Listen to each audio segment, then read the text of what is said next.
Hey, hi everyone. I appreciate you taking the time out to join me on this webinar, What's New in Autodesk Construction Cloud.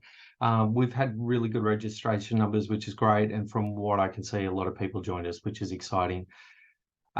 Just skimming over the people here, there's a lot of familiar faces that I know. And for those that I haven't met, hopefully I'll be speaking with you soon.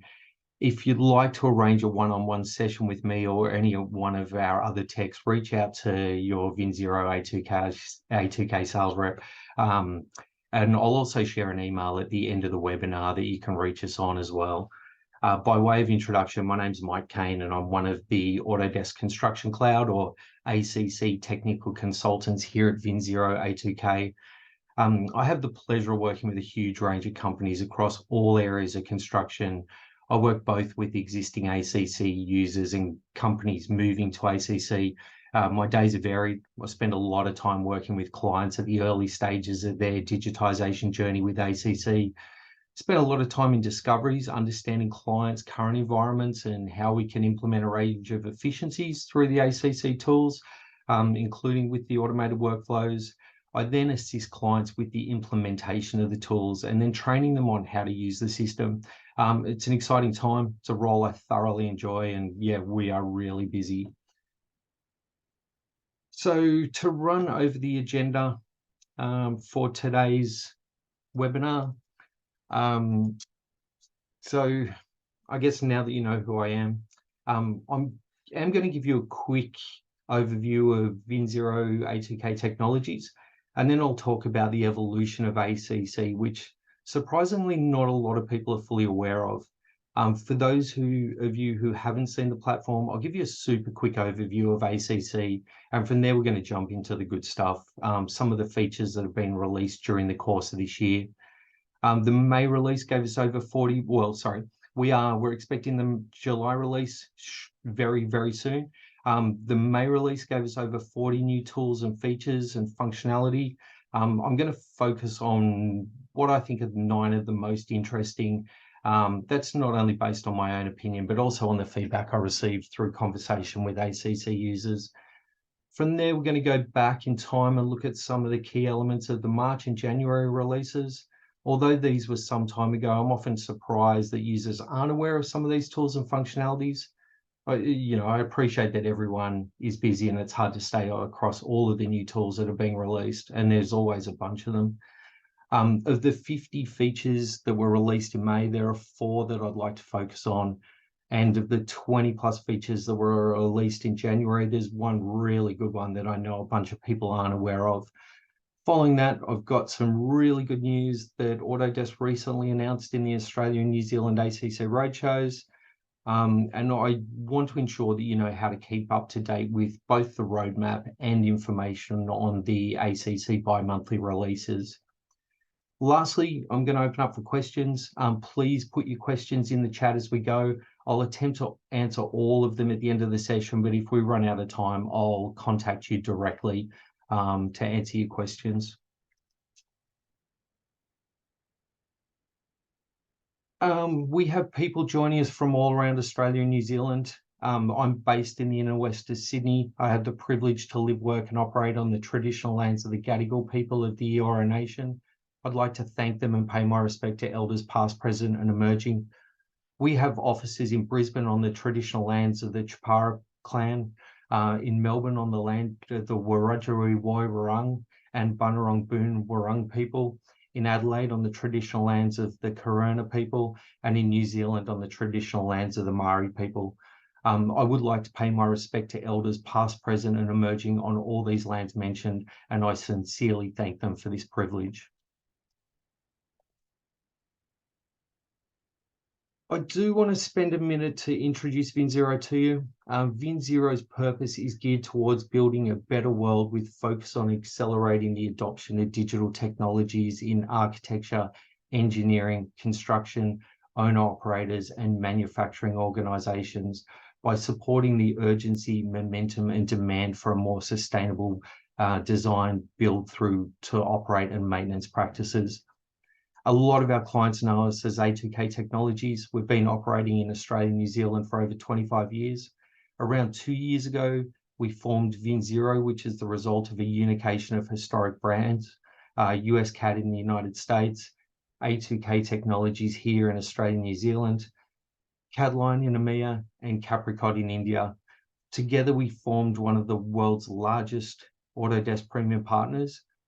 VinZero draws from decades of building strong partnerships with our customers around the world, helping them to adopt technology, understand the role of digitization, and now guiding them to take transformative steps towards their towards net zero goals for the built environment.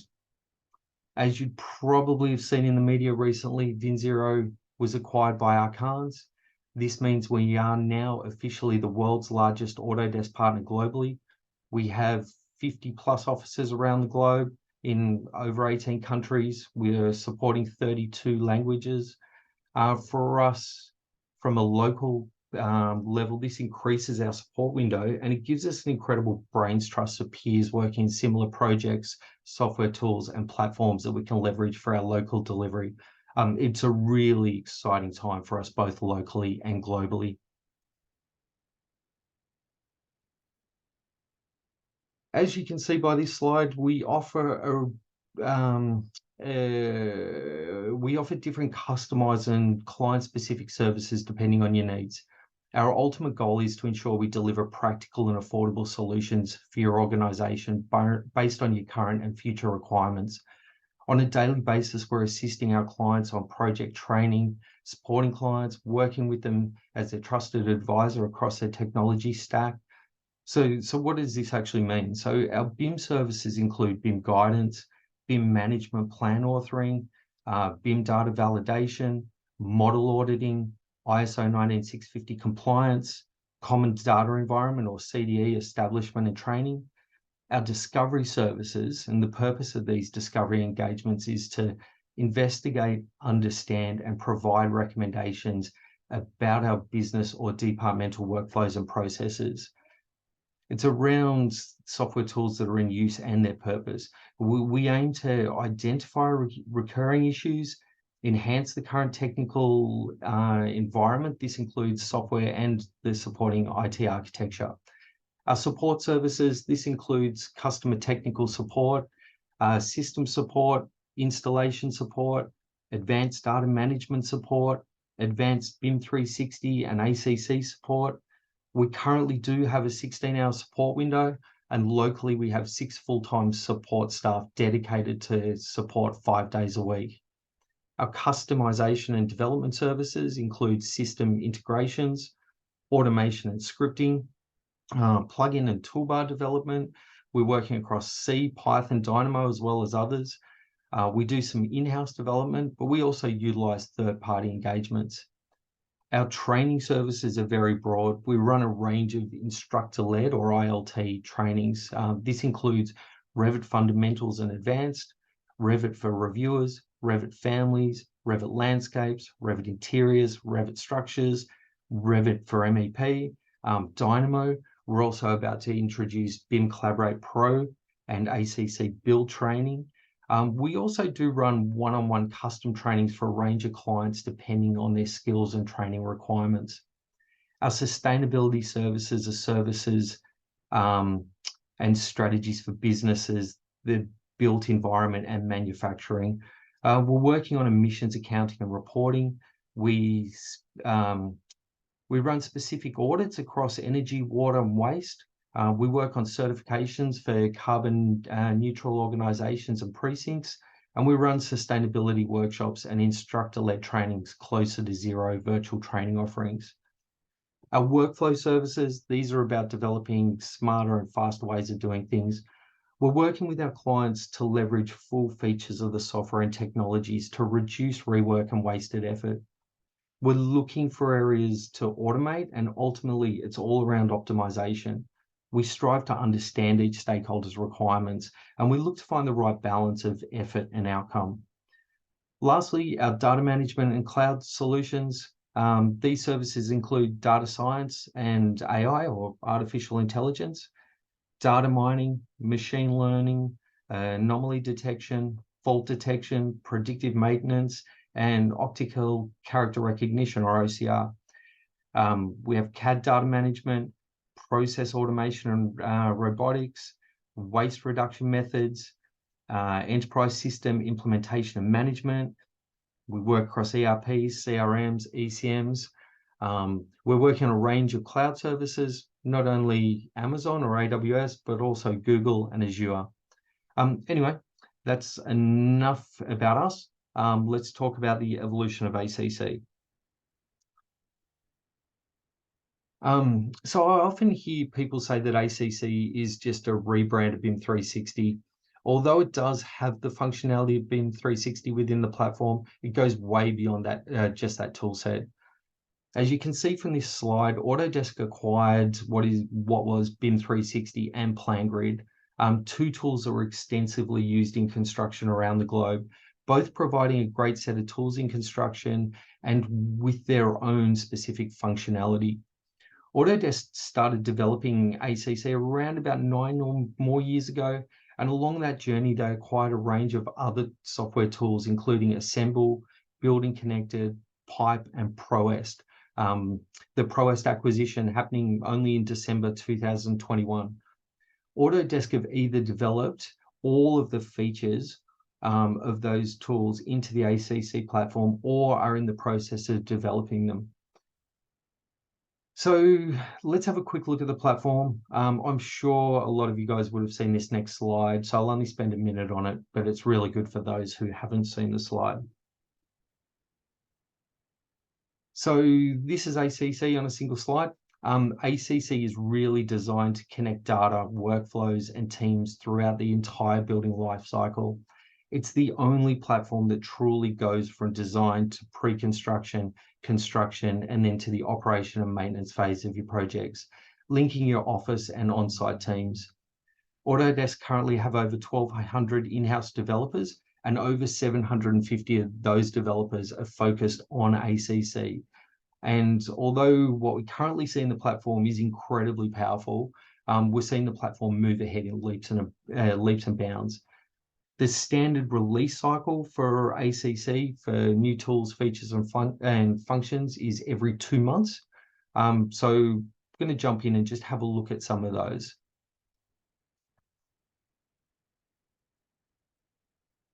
Okay, so we are due the next release anytime, but we're going to look back at recent releases, starting with May. In the May release, there were over 40 new features.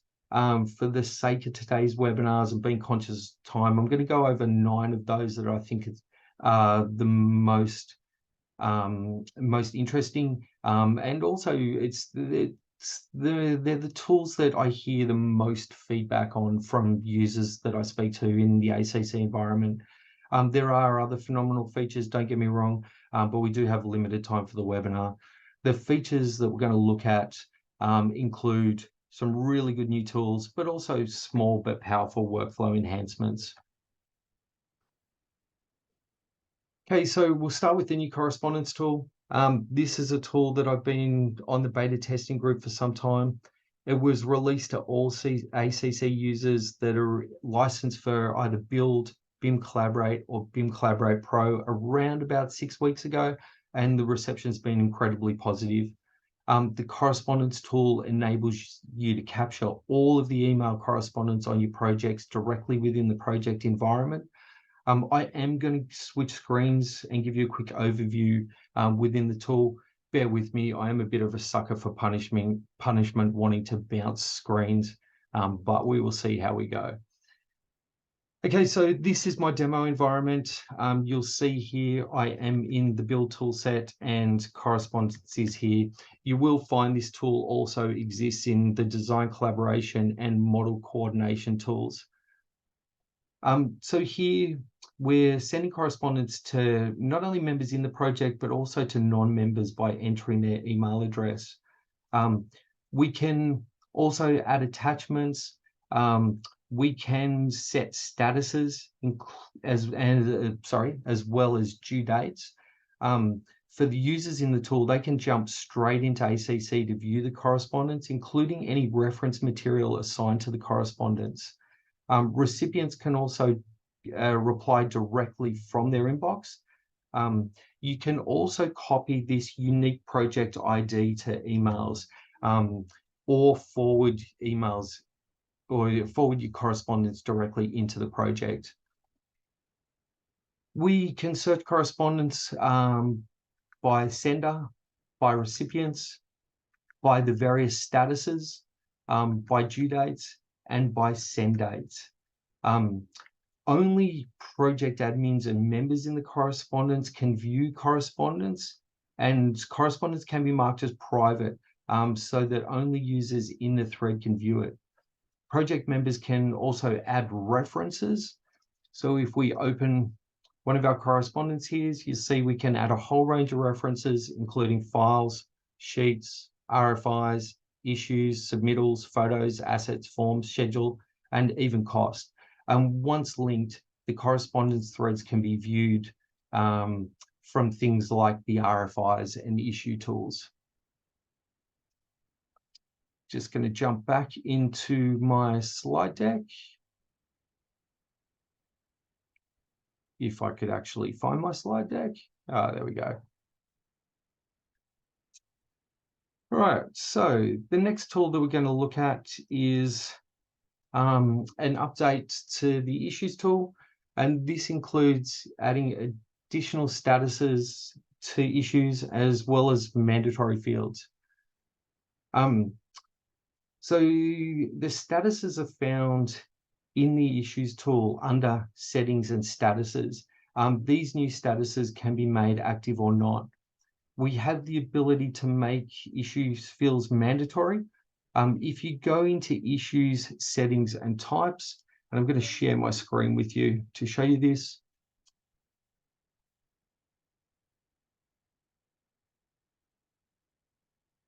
Hey, yeah, so if we go into select the if we go into settings and we then select our issue statuses and types. Oh, where am I? Sorry, I bounced into the wrong screen. This is the hazard of trying to work across multiple different screens at once. So we have a whole range of new issues, as mentioned. We can make these active or inactive, so you can be quite granular with the way you want to manage your issues. We can also set our issues so that they are mandatory or not. And this is really good. This basically means that when you're working with your issues, you can be filtering some of those noise, essentially meaning that users are only required to fill out the information that is really required for them. Okay, jumping back into my slide deck here.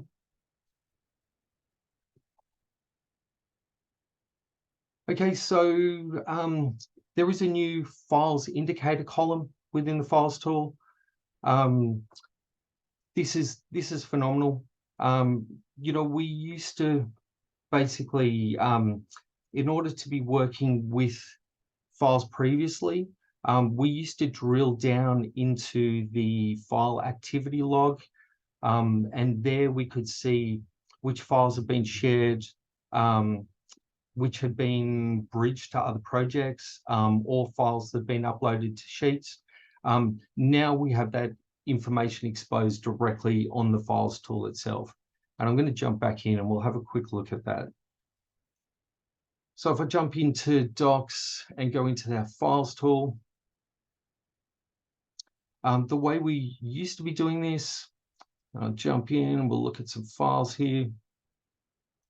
Okay, we used to have to go into the file activity log. This log is phenomenally good. It's broken down into different time frames.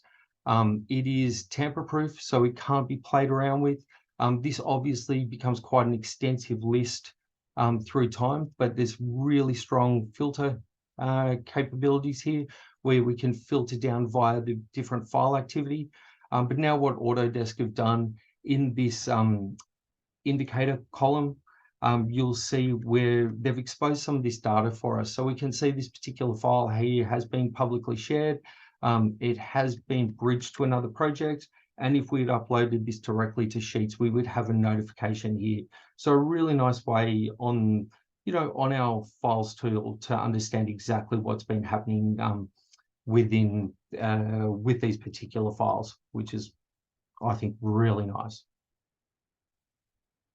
Okay, jumping back in, we've been able to save searches for quite some time, but now we can save and share those searches.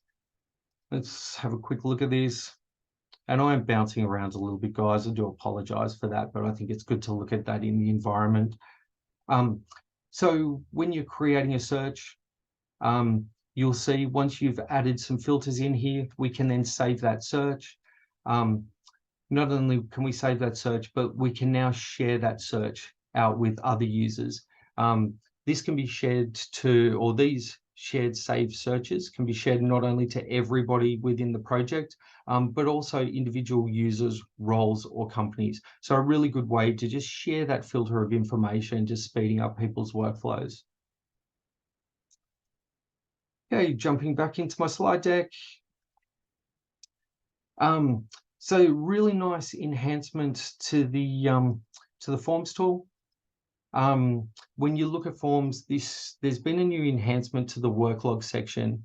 So when we look at the Forms tool and you go to modify a section, and let's jump in and I'll actually show you this because this is pretty good.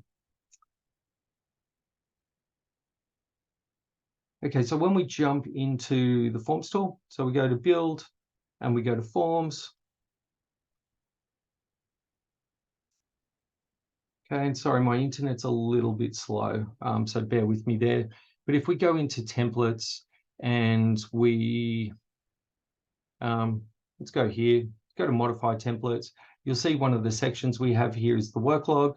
And when we add this work log, you'll see it gives us drop downs for company, discipline, roles, number of workers, number of regular hours, number of overtime hours, and work performed. I'll jump in and I'll show you how this looks from a user's perspective. I think I have it on this incident report here, not that you'd be tracking work log on an incident report, but this works for the purposes of this webinar. So if we scroll to the bottom, and obviously you can reorder this, but you'll see here we have the work log section, and then you go to the add work button. When you do that, we get a drop down for company, drop down for discipline, drop down for roles. We can then add numbers into the number workers field, into the number of regular hours and the number of OT hours. And then we have a text field for work performed. So really nice enhancements to the Forms tool. Okay, jumping back into my slide deck. All right, so the next thing we have is reference names on markups within the Forms tool.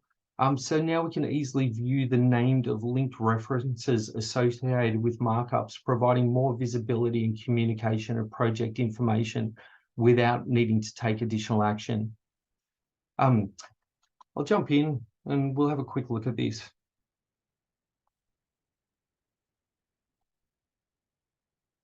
Okay, so when we go into our Sheets tool, oh, no, what am I doing? Sorry, let's go into Files. And I could have accessed files from Build, but I'm going to jump back into Docs. We drill down through our folder structure. We open the particular file we want. File I'm looking for, I think this guy will be a good example. So here we've got it. We've got a PDF sheet. You can see this is version 2. We can obviously jump down into older versions if we like. You will see I have a few markups and a few issues and some photos already on this sheet. But we get an indicator next to our markups of what these reference files are. Okay, these are hyperlinked. So if we click on this reference, it will automatically open up that particular file, or in this case, an RFI. So how this actually works, quite simple. If we create a markup here and then we select edit, this opens the edit dialog box on this markup and you'll see references. And here in the references, we can add references. So we can be adding sheets, we can be adding files, RFIs, forms, submittals, and assets. to our markups directly on our sheets, which is a really nice function. And now we have that visibility of exactly what that reference information is, which is really good. Okay, jumping back into our slide deck. So admins can now auto-assign subscriptions. So now for people in Build on both web and mobile, account admins can set up their accounts automatically to assign Autodesk Build Unlimited license to invited members. Once an invited member accesses Autodesk Build in the project, an Autodesk Build Unlimited license is assigned to them at that point in time. There's no real need to demonstrate this, but if you go into the account admin and then settings page, at the bottom of that page, you'll see subscriptions. There you can either toggle off or on that automatic assignment of licenses. Yeah, so really simple, but a really nice workflow enhancements for your admins. Whoops, sorry, I was showing you an old slide, but bear with me there. So in the Sheets tool, members can now search for specific key terms within a drawing and retrieve a list of the sheets containing these search terms. This is a nice, easy one to demonstrate, and I will demonstrate it because it's definitely worth looking at. So when we go into our Sheets tool,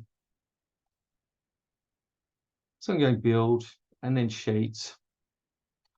If we do a search for the sheets, previously it would the search would be searching through the titles and sheet numbers. Okay, so it gives us a result, and it shows us where exactly these results lie. But then if we select this search on filtering on content and then update this search, it'll give us a list of all of the sheets that this search criteria resides on. It shows us whether it's in the content of the sheet or in the titles. So yeah, really powerful. And I like the fact that it gives you the results of everything, both your sheet numbers, your sheet titles, and in the content of your sheets. I was having an issue with my audio on Zoom, so I do apologize for any background noise that you're hearing. One of the beauties of being in the inner west of Sydney, we do have a little bit of aircraft noise 1 or 2 days a week. So that's our sheet content search. So now we'll talk a little bit about Bridge for design collaboration. We can now use the Bridge tool in design collaboration, leveraging the capabilities of the Bridge tool to provide design collaboration workflows.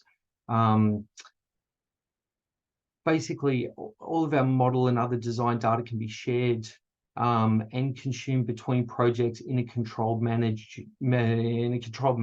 using the package workflows. And the project timeline can be accessed in order for you to visualize that content. I'll show you this. This is really good. The Bridge toolset has been super popular since it's been released.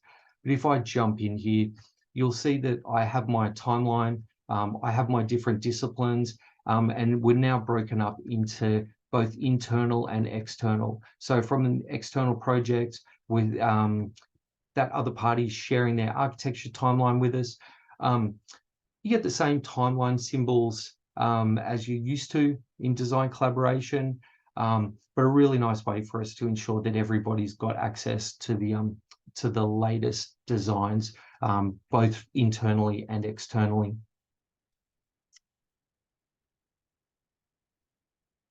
All right. So I want to talk about, and I'm a bit conscious of time, do want to talk about the March release. I know this goes back a little bit in time, but there were some phenomenal tools. I mean, there were over 50 new features released in March. Today, I'm going to focus on 4 of them. These are great features, but there are others that are equally as powerful. If you haven't explored them, I'd strongly recommend you do. One of the really nice things with the March release was the introduction of the My Home dashboard. when you first log into ACC, you'll see there's a My Home Dashboard tab below the welcome message, to the left of the project and project templates tab. This dashboard currently displays the work assigned to you, including issues, submittals, RFIs, and reviews. But let's jump in and have a look at it. It is definitely something worth looking at. You can also access the My Home Dashboard from the tool picker. Sits at the top of the tool picker. But when we jump in here, you'll see we have a list of the different items that are assigned to you: issues, RFIs, submittals, reviews. You can see what's overdue, what's due in 7 days, due after 7 days, and has no due date. When we select any of the fields across each of those bars, it will open up a list of all of those, in this case, RFIs that are assigned to me. We can click directly into these to be taken to that RFI, those RFIs in this case. We also have a map which outlines where all of our different projects reside. We have bookmarks, so we can be creating our own bookmarks directly here. And we also have a list of all of our recently viewed items, which, as you see, is still in beta, but works really well and does hyperlink to those items that you have recently viewed.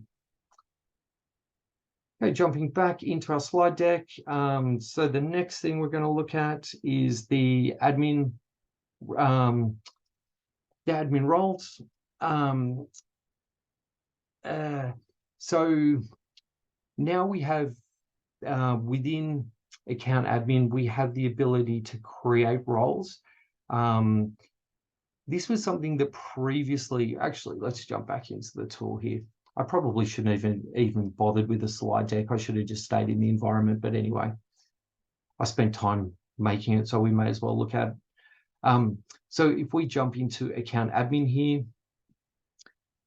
previously we used to go into the BIM 360 admin tools and then to roles, but you'll see roles has now been added to account admin.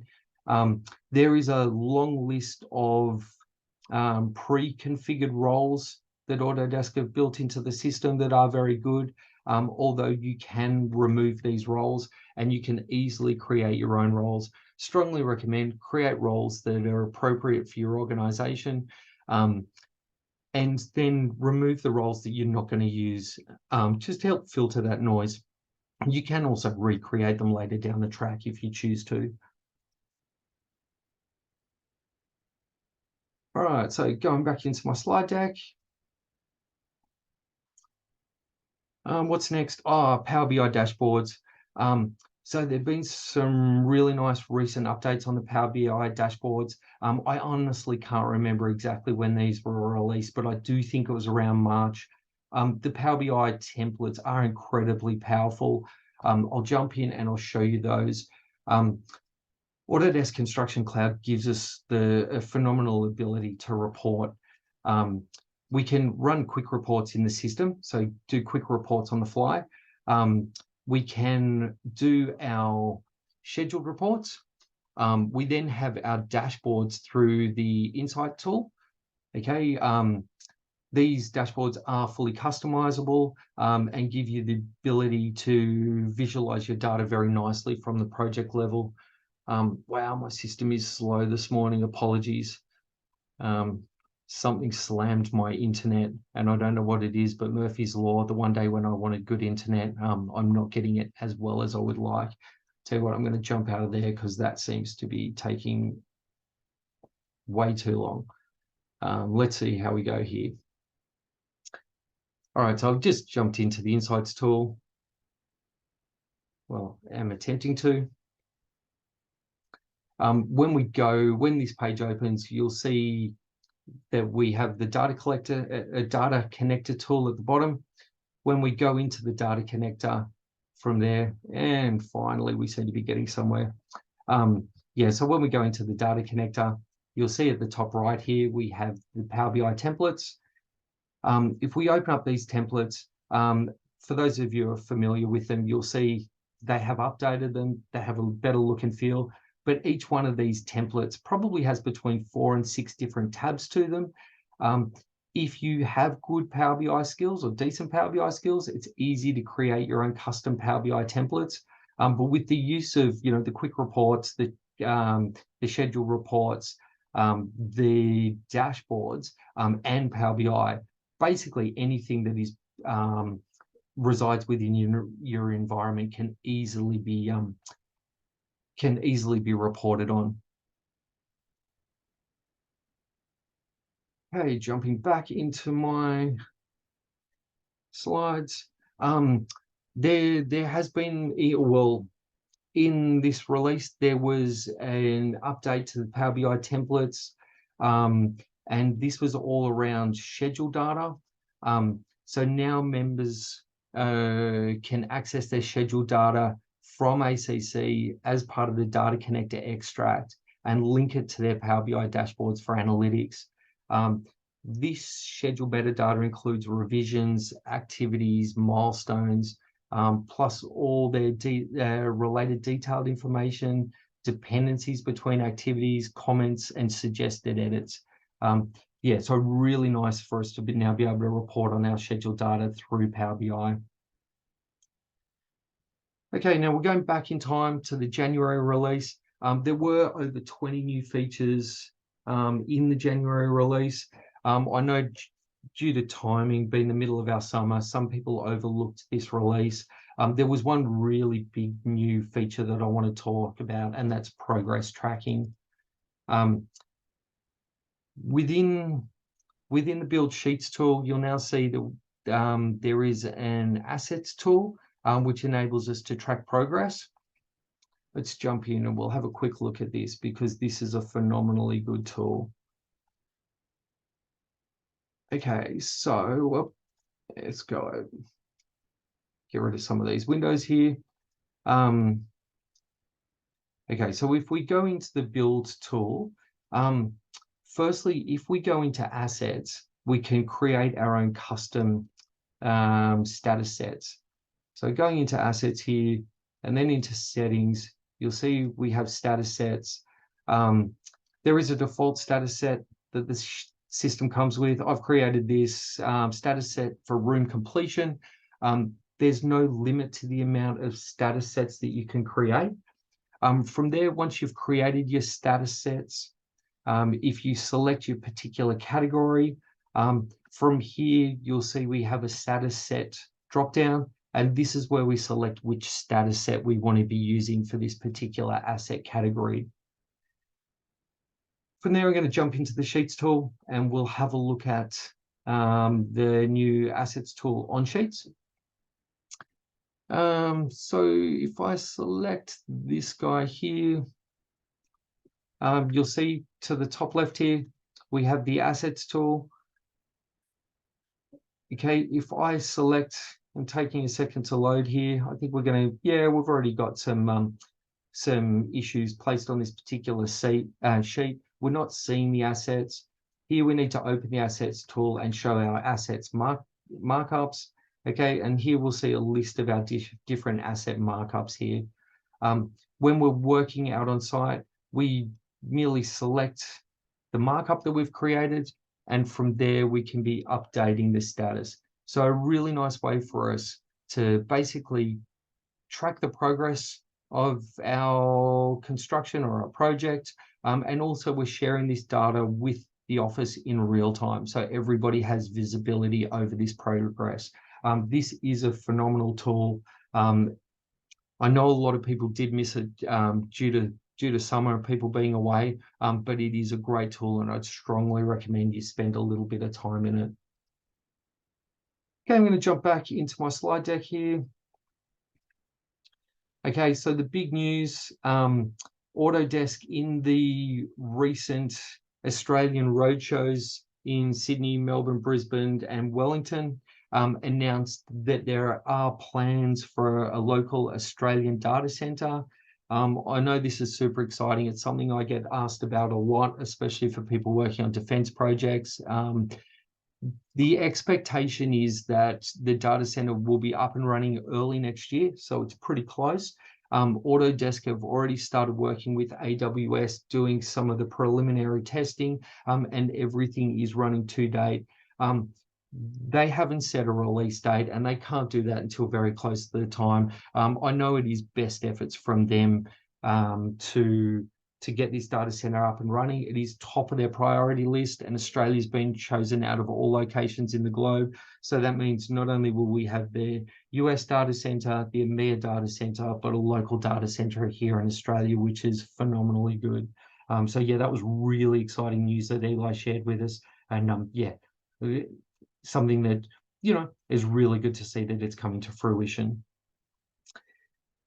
So I want to talk about how you keep up to date with releases. The first way is through the construction blog, which is a web page on the Autodesk website. This page not only lists all of the releases, including the latest releases, but all historic releases. It also has good information on the ACC development roadmap as well. I strongly recommend that you bookmark this page because it is a great reference. You'll also find within the ACC help files that you access from the little question mark icon to the left of your logged in user, top left of the interface. When you jump into the help files, you'll see there is a what's new section. This lists all historic releases. It's broken down into the various categories of the platform. It is always updated at the time of release, but it's a really important go-to area within the platform.